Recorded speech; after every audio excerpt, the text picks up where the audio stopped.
Hello students, आज अपन next chapter number 7 यहाँ पे स्टडी करने वाले हैं, जिसका नाम होगा magnetic effects of electric current, मतलब विद्युत धारा के चुंबकीय प्रभाव। इस चैप्टर से पहले अपन ने सिर्फ इलेक्ट्रिक करंट के बारे में ही पढ़ा है, परंतु अब यहाँ पे इलेक्ट्रिक करंट के कारण मैग्नेटिक इफेक्ट्स होंगे, मैग्नेटिक फील्ड कैसे प्रोड्यूस होता है, वो सारी बातें हम यहाँ पे पढ़ेंगे। तो इसको स्टडी करने से पहले अपन एक जनरल बात कर लेते हैं, वो काम आएगी इसके अंदर। तो देखिए, जैसे मान लीजिए आपके पास कोई एक मैग्नेट है और ये मैग्नेट है, इफेक्ट हो सकता है, सिर्फ हमें पता है कि कोई दूसरा मैग्नेट इसके पास लेके आएंगे ना तो ही इसके ऊपर मतलब इफेक्टेड हो सकता है, मतलब हिलेगा, इसके पास आएगा या दूर जाएगा। तो मतलब दूसरा मैग्नेट लेके आने का मतलब यहाँ पे कोई दूसरा मैग्नेटिक फील्ड लेके आए तो ही तो इसके ऊपर इफेक्ट पड़ा, और कोई दूसरी चीज लेके आते तो उसके ऊपर कोई इफेक्ट नहीं पड़ता है। परंतु कई बार ये कह दिया जाता है कि जैसे मान लीजिए मैग्नेट की बजाय हम कोई दूसरे आयरन रोड मतलब लोहे की कोई छड़ लेके आए इसके पास तो भी तो इसके ऊपर ये हिल सकता है। तो हम कह सकते हैं कि सर मतलब कि आयरन रोड लेने से भी इसके ऊपर इफेक्ट पड़ सकता है, वो तो मैग्नेट नहीं है। नहीं, ऐसा नहीं है, वो भी एक मैग्नेट है। क्योंकि आप देखिए, जैसे कोई मैग्नेट है, उसके पास आप कोई आयरन रोड लेके आते हो तो वो उसके मैग्नेटिक फील्ड में आ गया तो आयरन रोड क्या हो जाती है, मैग्नेटाइज हो जाती है, चुंबकित हो जाती है, जिसकी वजह से वो भी एक मैग्नेट की तरह ही बिहेव करने लग जाती है। तो ऐसा ही यहाँ पे हुआ, जैसे ये मैग्नेट है, यहाँ पे हमने कोई दूसरी मैग्नेटिक आयरन रोड लेके आए तो इसका मैग्नेटिक फील्ड चारों तरफ है, तो इसके जैसे ही मैग्नेटिक फील्ड के अंदर आई ये क्या हो गया, आयरन रोड मैग्नेटाइज हो गई। मैग्नेटाइज होने का मतलब ये भी एक मैग्नेट की तरह बिहेव कर रहा है, तो इसके चारों तरफ मैग्नेटिक फील्ड आ गया तो अब इसके ऊपर क्या लगेगा, फोर्स लगेगा, तो ये इफेक्टेड होगी। तो कहने का मतलब यहाँ पे हमें कंफ्यूजन नहीं होना चाहिए कि मैग्नेट है वो किसी मैग्नेटिक फील्ड के कारण ही क्या होता है, इफेक्टेड होता है, और बाकी किसी चीज के कारण इफेक्टेड नहीं होता है। तो वो जो क्वेश्चन था आपका आयरन रोड वाला, मैंने आपको यहाँ पे समझा दिया है कि वो एक्चुअली आयरन रोड से नहीं है, मैग्नेट के कारण ही इफेक्टिव होता है, क्योंकि मैग्नेटाइज होने की वजह से। ओके, अब यहाँ पे जो पहला टॉपिक रहेगा वो वेरी इंपॉर्टेंट रहेगा, क्योंकि आगे आने वाले 2-3 जो चैप्टर हैं वो इसी टॉपिक के ऊपर बेस्ड हैं। तो मेरा कहने का मतलब यही है स्टूडेंट्स कि अपन यहाँ पे जो फर्स्ट टॉपिक करेंगे ना उसको बड़ा ध्यान से मतलब केयरफुली आप सुने और देखिए, ठीक है। ओके, तो सबसे पहला जो टॉपिक है हमारा वो क्या है, ओरेस्टेड एक्सपेरिमेंट, मतलब ओरेस्टेड का प्रयोग। ओरेस्टेड एक साइंटिस्ट का नाम है जिन्होंने एक एक्सपेरिमेंट किया था, तो उसको हम यहाँ पे स्टडी करने वाले हैं। तो देखिए किस प्रकार से ओरेस्टेड ने क्या किया, सिंपल एक कंडक्टर लिया, जैसे मान लीजिए कंडक्टर ए बी यहाँ पे ले लिया है, ओके, और इसको किसी सर्किट के अंदर यहाँ पे जोड़ दिया है। जैसे मान लीजिए यहाँ पे सर एक बैटरी लगा दी है, ठीक है, और यहाँ पे कोई भी एक की लगा दी है, ठीक है, एक की है, और ये आपका यहाँ पे कंडक्टर है, और कंडक्टर के पास में एक मैग्नेटिक नीडल रख दी गई है। क्या रख दी गई है, मैग्नेटिक नीडल। मैग्नेटिक नीडल का हिंदी में बोलते हैं चुंबकीय सुई, वो रख दी गई यहाँ पे। और ये किस प्रकार से रखी गई है, बिल्कुल फ्रीली रखी गई है, फ्रीली मोड में रखी गई है। फ्रीली मोड का मतलब क्या है, जैसे मान लीजिए खिड़की नहीं होती क्या, उसके ऊपर थोड़ा सा फोर्स लगता है तो क्या हो जाता है, घूम जाती है। इसी प्रकार से ये भी फ्रीली मोड में रखी है, अगर इसके ऊपर फोर्स लगेगा ना तो क्या होगा, ये इफेक्ट होगी, मतलब इसकी डायरेक्शन चेंज हो सकती है। तो ये फ्रीली मोड में रखी गई है, ये बात आप थोड़ा ध्यान रखें इसी कंडक्टर वायर के साथ में। ओके, अब देखिए इस प्रकार से सिंपल अरेंजमेंट है इस एक्सपेरिमेंट का। कंडक्टर लिया है, बैटरी लगाई है, की लगाई है, सिंपल। अब इसमें क्या होगा, 2-4 पॉइंट होंगे, तो वो 2-4 पॉइंट किस प्रकार से होंगे आप थोड़ा सा ध्यान से देखना। फर्स्ट पॉइंट, अभी जो की है वो क्या है, ओपन है। की ओपन होने का मतलब सर्किट क्या है, अभी ओपन है। सर्किट ओपन है तो इसमें कंडक्टर में करंट फ्लो करेगा क्या, नहीं करेगा, क्योंकि करंट का फ्लो करता है जब सर्किट क्या होता है, क्लोज होता है, कोई करंट फ्लो करता है किसी सर्किट के अंदर। तो यहाँ पे करंट क्या है, यहाँ पे फ्लो नहीं हो रहा है, तो यहाँ पे जो की है वो क्या है, ओपन, और करंट की वैल्यू क्या है, यहाँ पे 0 है। ये क्या है, यहाँ पे ओपन है। तो फर्स्ट पॉइंट आपका यही रहेगा कि की ओपन, आई की वैल्यू 0 का मतलब क्या है, यहाँ पे सर्किट क्या है, यहाँ पे ओपन है। अगर सर्किट ओपन होता है तो कंडक्टर के पास में जो रखी मैग्नेटिक नीडल है उसके ऊपर कोई भी इफेक्ट नहीं पड़ेगा। फर्स्ट पॉइंट क्लियर है आपका? क्या सर्किट जब क्या होता है, ओपन होता है, तो कंडक्टर के पास में रखी मैग्नेटिक नीडल के ऊपर कोई इफेक्ट नहीं पड़ेगा। फर्स्ट पॉइंट ये लिखना होता है, ठीक है। सेकंड पॉइंट देखिए, जैसे हमने की को क्या कर दिया, क्लोज कर दिया। की को क्लोज करने का मतलब क्या होगा, सर्किट क्या हो गया है, क्लोज। और सर्किट क्लोज होने का मतलब उसके अंदर क्या होने लग गया है, करंट फ्लो होने लग गया है। मान लीजिए कितना, आई मान लीजिए, आई करंट क्या होने लग गया, फ्लो होने लग गया। तो इस एक्सपेरिमेंट के अंदर ओरस्टेड ने क्या देखा कि जैसे ही करंट फ्लो हो रहा है तो जो मैग्नेटिक नीडल है वो क्या हो जाती है, डिफ्लेक्ट हो जाती है। क्या हो जाती है, डिफ्लेक्ट हो जाती है, मतलब विचलित हो जाती है अपनी पोजीशन से। किस प्रकार से, इस प्रकार से। मैं जो डॉटेड लाइन बना रहा हूं ये डिफ्लेक्टेड मैग्नेटिक नीडल है, एंड यहाँ पे आ गया और ऐसे यहाँ पे आ गया, ऐसे डिफ्लेक्ट हो, ऐसे थी तो ऐसे डिफ्लेक्ट हो गई है। और ये मैग्नेटिक नीडल मैग्नेट है, और मैग्नेट डिफ्लेक्ट होने का मतलब मैंने क्या बताया था कि इसके पास में क्या आ गया है, यहाँ पे क्या आ गया होगा, मैग्नेटिक फील्ड, कोई दूसरा मैग्नेटिक फील्ड प्रोड्यूस हो गया, अगर तो ही ऐसा हो सकता, अदरवाइज ऐसा हो ही नहीं सकता। इसका मतलब क्या हुआ कि यहाँ पे कंडक्टर में करंट फ्लो हुआ ना, तो यहाँ पे डिफ्लेक्ट होने का मतलब यहाँ पे इसके चारों तरफ क्या हो गया है, मैग्नेटिक फील्ड प्रोड्यूस हो गया। सबसे पहली और इंपॉर्टेंट बात यही है इस एक्सपेरिमेंट के अंदर कि किसी कंडक्टर के अंदर जब करंट फ्लो करता है तो उसके चारों तरफ मैग्नेटिक फील्ड प्रोड्यूस हो जाता है। इस बात का यहाँ पे प्रूफ क्या है कि अगर मैग्नेटिक फील्ड प्रोड्यूस नहीं होता तो मैग्नेटिक नीडल क्या नहीं होती, डिफ्लेक्ट नहीं होती। और हो रही है तो उसका मतलब क्या है, यहाँ पे इसके चारों तरफ मैग्नेटिक फील्ड प्रोड्यूस हो गया है। तो दूसरी नंबर यहाँ पे क्या है कि सर की यहाँ पे क्या होगा, की बार क्लोज होगा। की क्लोज होने का मतलब सर्किट क्लोज है तो आई की वैल्यू नॉट इक्वल टू 0, 0 नहीं है, मतलब इसकी वैल्यू है, यहाँ पे करंट फ्लो हो रहा है तो मैग्नेटिक नीडल डिफ्लेक्ट हो गई। इसका मतलब हमें एक बात पता चली, किसी भी कंडक्टर में करंट फ्लो होता है तो उसके चारों तरफ मैग्नेटिक फील्ड प्रोड्यूस हो जाता है। इस बात का मैं दोबारा बता रहा हूँ, ये आपका प्रूफ है, क्योंकि उसके पास में रखी मैग्नेटिक नीडल क्या हो गई है, डिफ्लेक्ट हो गई है। दो पॉइंट हो गए। तीसरा पॉइंट क्या कह रहा है कि अगर जो करंट है, जैसे मान लीजिए हमने पहले फ्लो करवा रहा था 1 एम्पियर, हम लोग क्या करवा दे 2 एम्पियर करवा दे, 3 एम्पियर करवा दे, मतलब मैग्नेटिक जो इलेक्ट्रिक करंट है उसका मैग्नीट्यूड में उसका परिमाण हम क्या कर दें, बढ़ा दें। 1 एम्पियर से मान लीजिए पहले 1 था तो 2 एम्पियर कर दें, तो क्या होगा, क्या इफेक्ट पड़ेगा, मैग्नेटिक नीडल है ना उसका डिफ्लेक्शन भी क्या हो जाता है, बढ़ जाता है। मान लीजिए पहले थोड़ा सा डिफ्लेक्ट होती, अब की बार आपने करंट की वैल्यू क्या कर दी, बढ़ा दी, तो डिफ्लेक्शन क्या हो गया, बढ़ गया है। तो डिफ्लेक्शन बढ़ने का मतलब क्या हुआ, जो मैग्नेटिक फील्ड प्रोड्यूस हो रहा था ना यहाँ पे, उस जो यहाँ मैग्नेटिक फील्ड प्रोड्यूस हो रहा था वायर के चारों तरफ, उसका मैग्नीट्यूड भी क्या हो गया है, बढ़ गया है। इसका मतलब क्या हुआ कि कंडक्टर में जो करंट फ्लो हो रहा है, करंट का मैग्नीट्यूड बढ़ाओगे तो उसके चारों तरफ जो मैग्नेटिक फील्ड प्रोड्यूस हो रहा था उसका भी मैग्नीट्यूड क्या हो जाएगा, बढ़ जाएगा।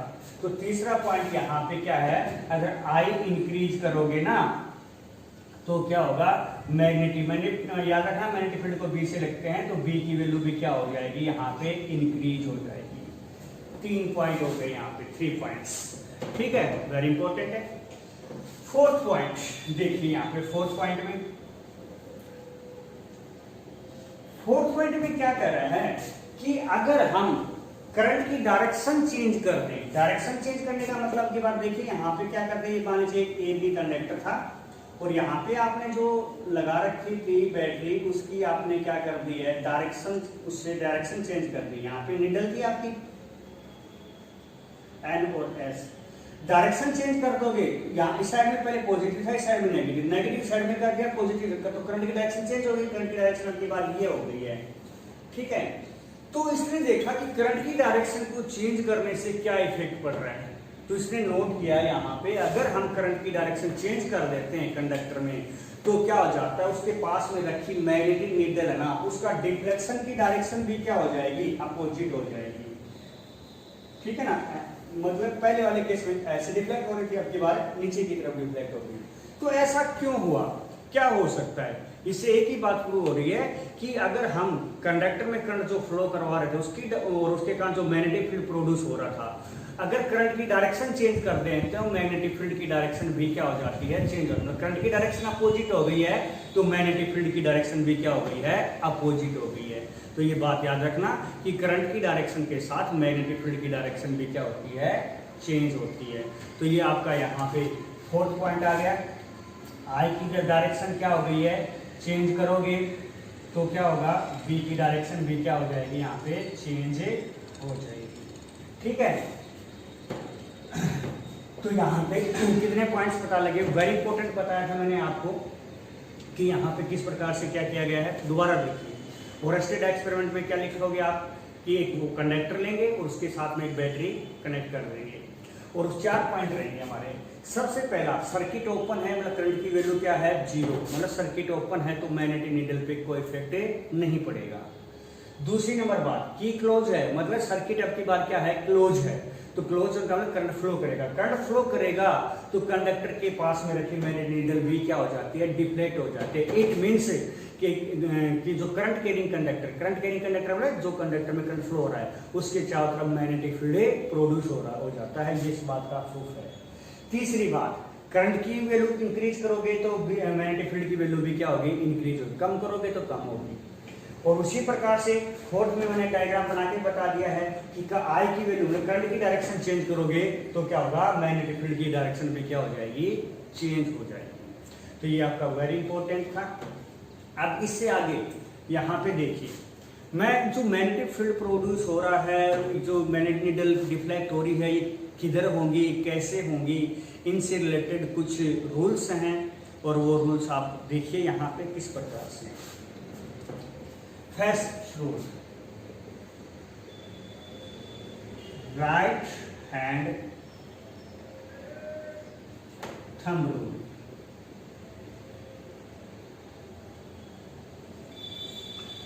Right hand thumb rule.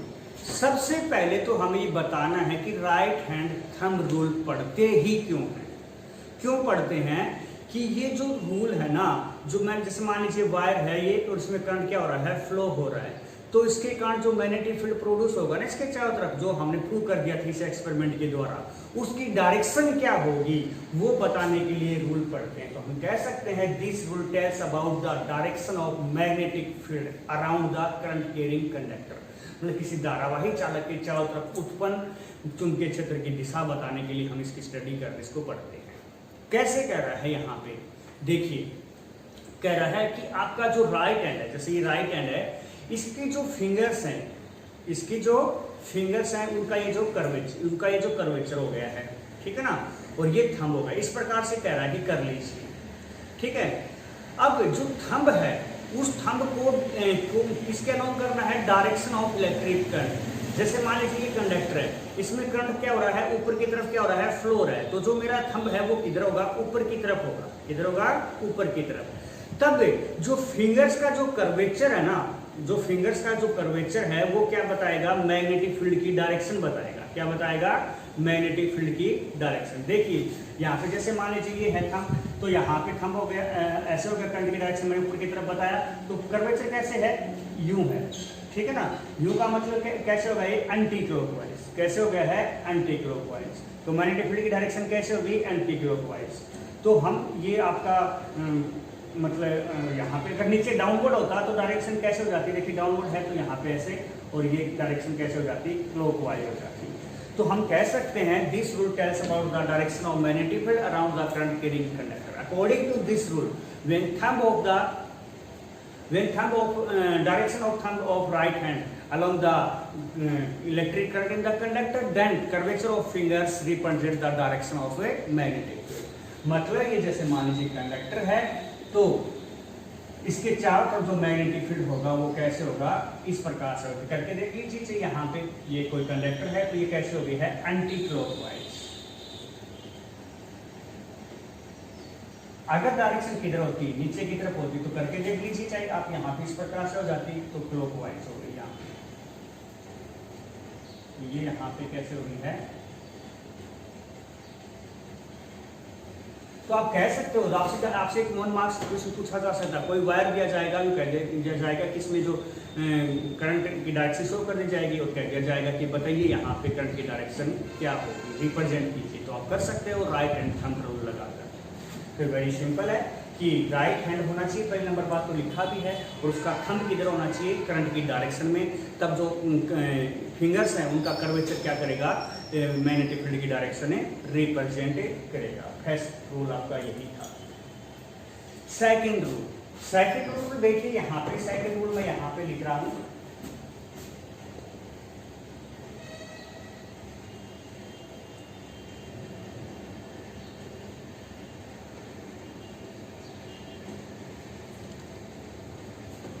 Snow rule.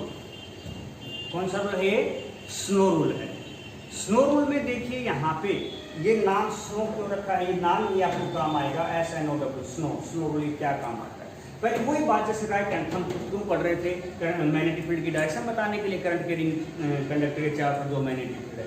इसी प्रकार से स्नो रूल क्यों पढ़ रहे हैं हम यहाँ पे, कह रहा कि जो करंट कैरिंग कंडक्टर है ना, उसके पास में जो रखी मैग्नेटिक नीडल है वो किधर डिफ्लेक्ट होगी, वो उसकी डायरेक्शन क्या होगी, वो बताने के लिए हम यहाँ पे क्या पढ़ रहे हैं, ये रूल पढ़ रहे हैं। तो हम कह सकते हैं this rule tells about the direction of deflection of magnetic needle placed near the current carrying conductor. मतलब करंट कैरिंग कंडक्टर के पास में रखी जो मैग्नेटिक नीडल है उसके डिफ्लेक्शन की डायरेक्शन बताने के लिए रूल पढ़ते हैं। तो देखिए यहाँ पे क्या कह रहा है, ध्यान से इस नाम से पता चलेगा। अगर करंट की डायरेक्शन S का मतलब साउथ, N का मतलब नॉर्थ और W का मतलब वेस्ट, जब इलेक्ट्रिक करंट, ध्यान से सुनना, जब इलेक्ट्रिक करंट की डायरेक्शन साउथ से नॉर्थ की तरफ होती है, किधर होती है, साउथ से नॉर्थ की तरफ होती है, तब मैग्नेटिक नीडल का जो नॉर्थ पोल है वो किधर डिफ्लेक्ट होगा, वेस्ट की तरफ होगा। ठीक है ना, किधर होगा, वेस्ट की तरफ। तो यहाँ पे देखिए करंट की डायरेक्शन फर्स्ट डायग्राम में क्या है, साउथ से नॉर्थ है, तो इधर यहाँ पे क्या होगा, हो जाएगा वेस्ट हो जाएगा, इधर क्या हो जाएगा, ईस्ट। तो यहाँ पे अब देख लीजिए, यहाँ पे मैं जिस हिसाब से कर रहा हूँ उसी प्रकार से सेट हो रहा है। यहाँ पे ये साउथ है, ये नॉर्थ है, इधर क्या है, ईस्ट है, और उधर क्या है, वेस्ट है। तो करंट की डायरेक्शन साउथ से नॉर्थ जा रही है, तो नॉर्थ पोल किधर डिफ्लेक्ट हो रहा है, वेस्ट की तरफ। हो रहा है कि नहीं हो रहा है? तो यही रूल बता रहा है कि करंट की डायरेक्शन साउथ से नॉर्थ जाते हैं तो मैग्नेटिक नीडल का नॉर्थ पोल वेस्ट की तरफ डिफ्लेक्ट हो जाएगा। अगर उल्टा हो कि डायरेक्शन कहां से कहां हो, नॉर्थ से साउथ, आपकी बात देख लीजिए, यहां से नॉर्थ से साउथ है, उल्टा है नॉर्थ से साउथ। अगर नॉर्थ से साउथ होती है डायरेक्शन, तो जो मैग्नेटिक नीडल का नॉर्थ पोल की बात कर रहा हूं यहाँ पर भी, नॉर्थ पोल किधर डिफ्लेक्ट हो जाएगा, की बार ईस्ट की तरफ। ईस्ट यहाँ पे कहां पे था, नीचे की तरफ, वेस्ट ऊपर था। तो देख लीजिए नॉर्थ पोल किधर डिफ्लेक्ट हो गया है, ईस्ट की तरफ। तो जो डायग्राम बनाए थे मैंने इसी रूल्स के अकॉर्डिंग बनाए थे यहाँ पे। तो ये रूल आपको क्या बताता है यहाँ पे, कि डायरेक्शन बताता है किसकी, डिफ्लेक्शन ऑफ मैग्नेटिक नीडल की। ठीक है, किस प्रकार से, जब करंट की डायरेक्शन कहां से कहां होती है, साउथ से नॉर्थ, तो नॉर्थ पोल किधर डिफ्लेक्ट होगा, वेस्ट की तरफ। अगर डायरेक्शन करंट की क्या है, नॉर्थ से साउथ है, तब नॉर्थ पोल किधर हो जाएगा, ईस्ट की तरफ हो जाएगा। तो ये दो रूल्स थे। तो हमने पहले एक्सपेरिमेंट में यही पढ़ा था कि मैग्नेटिक फील्ड की डायरेक्शन क्या है और जो नीडल है वो डिफ्लेक्ट होगी तो किधर होगी, कैसे होगी, ये सब बातें हम यहाँ पे पढ़ रहे थे। ओके, तो आगे देखना यहाँ पे एक बार वो बता रहा हूँ, मेरा आज का जो लेक्चर है ये बहुत ही इम्पोर्टेंट है क्योंकि पूरा बेस रहेगा, अदरवाइज आपको बहुत सारी दिक्कतें आ जाएंगी अगर आज वो वाला जो टॉपिक है वो आपने अच्छी तरह से स्टडी नहीं किया। ठीक है, वैसे इजी है, कोई दिक्कत वाली बात नहीं है, सिंपल वे में मैं आपको बता रहा हूँ। अब इसके आगे देखिए, यहाँ पे अपना जो नेक्स्ट टॉपिक इलेक्ट्रिक फील्ड तो हमने पढ़ा। अब यहाँ पे हमारे पास क्या है, मैग्नेटिक फील्ड। क्या है, मैग्नेटिक फील्ड, जिसको हम यहाँ पे बी से लिखेंगे। किससे लिखेंगे, बी से। सबसे पहली बात, फर्स्ट क्वेश्चन हमारा क्या होगा कि मैग्नेटिक फील्ड क्या होता है। तो सिंपल सी बात है, जैसे हमने वहां कहते थे कि कोई चार्ज है, उसके चारों तरफ का वह फील्ड जिसके अंदर उसके इफेक्ट को हम क्या कर सकते हैं, महसूस कर सकते हैं, उसे क्या कहते हैं, इलेक्ट्रिक फील्ड। ये कहा था। यहाँ पे चार्ज की जगह क्या लिख दोगे, मैग्नेट। जैसे मान लीजिए मैग्नेट है, ये इस मैग्नेट के चारों तरफ का वो स्पेस जिसके अंदर उसके इफेक्ट को क्या जा सकता है, महसूस किया जा सकता है। किसके द्वारा महसूस करोगे, किसी दूसरे मैग्नेट के द्वारा। तो उस स्पेस को, जैसे मान लीजिए मेरे पास कोई दूसरा मैग्नेट है यहाँ पे, इससे बाहर रहता है तो उसके ऊपर कोई इफेक्ट नहीं लगता, इसके अंदर आके यहाँ पे आके इसके ऊपर क्या लगेगा, फोर्स लगेगा, या तो अट्रैक्शन या तो रिपल्सन। ठीक है, तो यहाँ पे हम क्या कहेंगे, ए स्पेस अराउंड ए मैग्नेट, मतलब किसी चुंबक के चारों तरफ का वह क्षेत्र। या दूसरी बात हम ये भी बोल सकते हैं, a space around a current carrying conductor, मतलब धारावाही चालक। क्यों, क्योंकि हमने अभी भी पढ़ा था कोई कंडक्टर है तो उसके अंदर करंट फ्लो हो रहा है तो क्या प्रोड्यूस हो जाता है, उसके चारों तरफ मैग्नेटिक फील्ड प्रोड्यूस हो जाता है। अभी हमने पढ़ा तो ये भी तो एक मैग्नेटिक फील्ड है। तो यहाँ पे हम क्या करते हैं, दोनों बातें लिख देते हैं। क्या क्या क्या लिख देते हैं, a space around a magnet और मतलब या और current carrying conductor in which its effect is experienced, मतलब महसूस कर सकते हैं, by a another magnet is called a magnetic field. मतलब किसी धारावाही चालक या किसी चुंबक के चारों तरफ का वह क्षेत्र जिसमें हम किसी दूसरे चुंबक के द्वारा उसके प्रभाव को महसूस कर सकते हैं, उसे हम चुंबकीय क्षेत्र कहते हैं, जिसको हम यहाँ पे किससे लिखा है, बी से लिखा है। ओके, और ये कैसी क्वांटिटी होती है, ये एक वेक्टर क्वांटिटी होती है। कैसी क्वांटिटी होती है, ये एक वेक्टर क्वांटिटी होती है। क्योंकि हमने देखा था कि इसकी डायरेक्शन चेंज हो रही है, करंट की डायरेक्शन तो डायरेक्शन है, इसका मतलब क्या है, ये कैसी क्वांटिटी है, ये एक वेक्टर क्वांटिटी है। ठीक है, और इसकी जो डायरेक्शन है, सॉरी, वेक्टर क्वांटिटी डायरेक्शन तो करंट के ऊपर डिपेंड करेगी। वैसे आगे चल के हमें पता है, वैसे 10th क्लास में हमने पढ़ भी लिया है, जैसे कोई मैग्नेट होता है उसमें दो पोल होते हैं, नॉर्थ और साउथ। तो बाहर तो कैसे होती है, नॉर्थ से साउथ होती है, और अंदर कहाँ से कहाँ होती है, साउथ से नॉर्थ होती है। ये तो मैग्नेट की बात करते हैं। और करंट कैरिंग कंडक्टर की बात करें तो अभी हमने रूल भी पढ़ा था, राइट एंड थंब रूल पढ़ा था। ठीक है ना, तो उसके हिसाब से डायरेक्शन है तो कैसी क्वांटिटी होगी, है वेक्टर। अब इसकी जो यूनिट है, यूनिट इसको हम यहाँ पे इसकी होती है वेबर पर मीटर स्क्वायर। क्या होती है, वेबर पर मीटर स्क्वायर, जिसको हम यहाँ पे क्या बोलते हैं, टेस्ला बोलते हैं। क्या बोल देते हैं, tesla. Weber per metre square को क्या बोल देते हैं, टेस्ला बोल देते हैं, जिसको हम यहाँ पे किससे लिखते हैं, जब भी लिखेंगे टेस्ला को कैपिटल टी से लिखेंगे। जो यूनिट मैंने आपको बताई है, ये वाली जो यूनिट है वो कौन से सिस्टम में है, एसआई सिस्टम में। कौन से सिस्टम में है, एसआई सिस्टम में। तो आपसे पूछा जा सकता है कि एसआई सिस्टम में जो मैग्नेटिक फील्ड की डायरेक्शन की यूनिट क्या होती है, तो क्या बताओगे, वेबर पर मीटर स्क्वायर, या फिर क्या बताओगे, टेस्ला बताओगे। ठीक है, ये तो एसआई सिस्टम में है।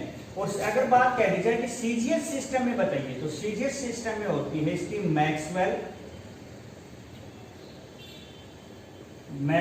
पर मीटर स्क्वायर। ये किसमें होती है, सीजीएस में होती है, जिसको हम यहाँ पे क्या बोल देते हैं, गाउस बोल देते हैं। क्या बोल देते हैं, गाउस। जैसे उसको टेस्ला बोला था, इसको क्या बोल देते हैं, गाउस बोलते हैं, जिसको हम यहाँ पे कैपिटल जी से लिख देते हैं। ठीक है, तो ये अंकेश कह दो या एसआई कह दो, और ये किसमें होती है, सीजीएस सिस्टम के अंदर होती है। तो रिलेशन भी पता होना चाहिए हमें। यहाँ पे जैसे मान लीजिए 1 मीटर में 100 सेंटीमीटर होते हैं, उसी प्रकार से 1 टेस्ला में कितने मतलब गाउस होते हैं। तो याद रखना कि 1 टेस्ला के अंदर 10⁴ गाउस होते हैं। ठीक है, ये दोनों में क्या है, यहाँ पे रिलेशन है कि सीजीएस और अंकेश में। तो ये आपका मैग्नेटिक फील्ड है। इसको रिप्रेजेंट किससे करते हैं, बी से करते हैं मैग्नेटिक फील्ड को। ओके, तो यहाँ पे ये मैग्नेटिक फील्ड के बारे में हो गया है। अब नेक्स्ट टॉपिक पॉइंट ही है, देखिए।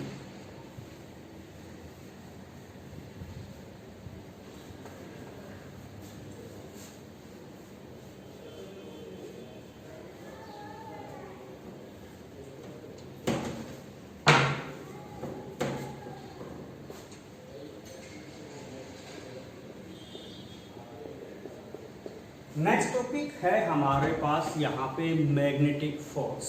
क्या है यहाँ पे? Magnetic force.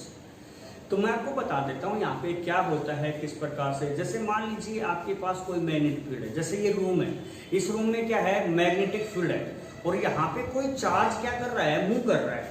चार्ज क्या कर रहा है? मूव। रेस्ट में नहीं है, केस में है, मूव कर रहा है, मोशन में।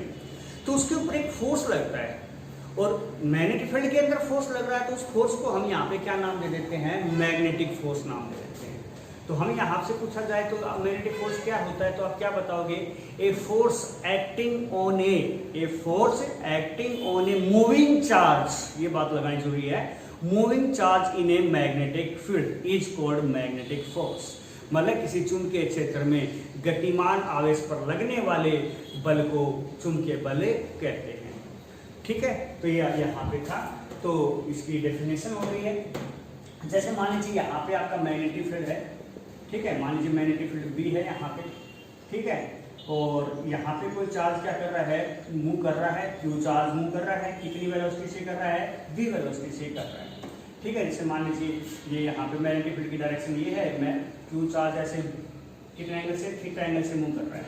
ठीक है, यहाँ पे इधर मैग्नेटिक फील्ड की डायरेक्शन हो गई है, तो उस पर जो फोर्स लगेगा उस फोर्स का क्या नाम होगा यहाँ पे? Magnetic force. तो वो मैग्नेटिक फोर्स कौन कौन सी बातों पे डिपेंड करता है? देखिए यहाँ पे, तो मैग्नेटिक जो फोर्स है वो 2-3 बातों पे डिपेंड करता है। एक तो चार्ज पे, कि कितना चार्ज मूव कर रहा है, 1 कूलम, 2 कूलम, 3 कूलम, कितना कर रहा है। ज्यादा कर रहा है तो ज्यादा फोर्स, और कम कर रहा है तो कम। तीसरी बात,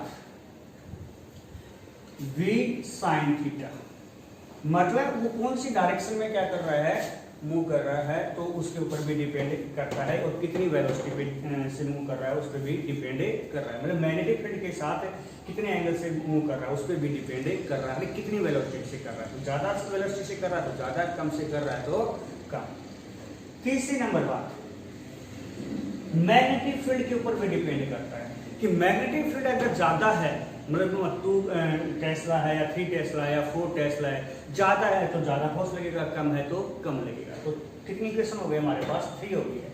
फिर 3 तीनों को हम यहाँ पे कंबाइन कर सकते हैं, 1 2 3। तो बाइंडिंग देंगे by equation first, second and 3। क्या आ जाएगा? F directly proportional QVB sin theta. किसी प्रोपोर्शनलिटी को हटाते हैं तो सभी को पता है क्या लगता है? कांस्टेंट। यहाँ पे कांस्टेंट लग गया, QVB sin थीटा।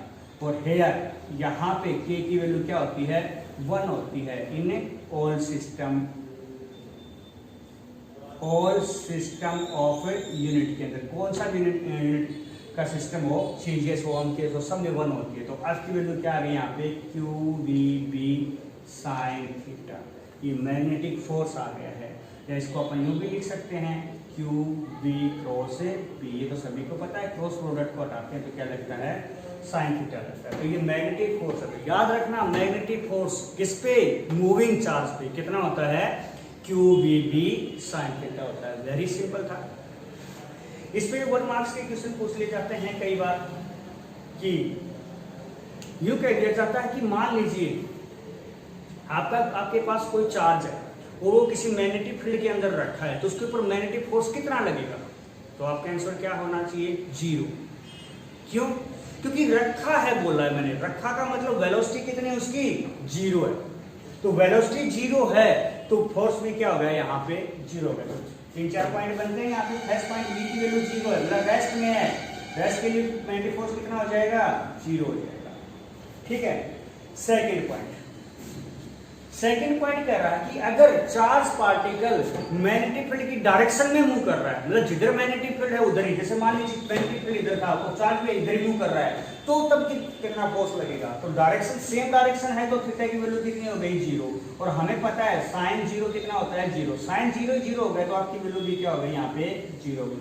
तो अभी हम क्या कह देंगे? मैग्नेटिक फील्ड की वैल्यू क्या हो गई है? 0। मैग्नेटिक फोर्स की वैल्यू क्या हो गई है? 0। तो याद रखना, रेस्ट पे हो और सेम डायरेक्शन में फ्लो करे तो क्या होगा? वैल्यू 0 होगी।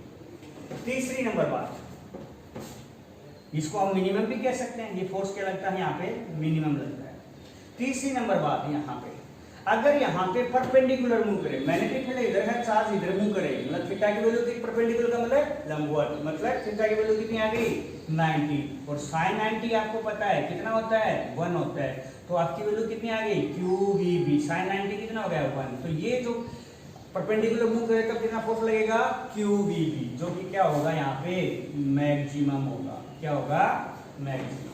तो आपसे पूछा जा सकता है मैक्सिमम फोर्स, मैग्नेटिक फोर्स कब लगता है किसी मूविंग चार्ज पे, जब वो परपेंडिकुलरली मूव करे। मिनिमम कब लगता है, जब वो डायरेक्शन में मूव करे, या फिर एंटी पैरेलल भी कह सकते हैं, मतलब डायरेक्शन का मतलब पैरेलल।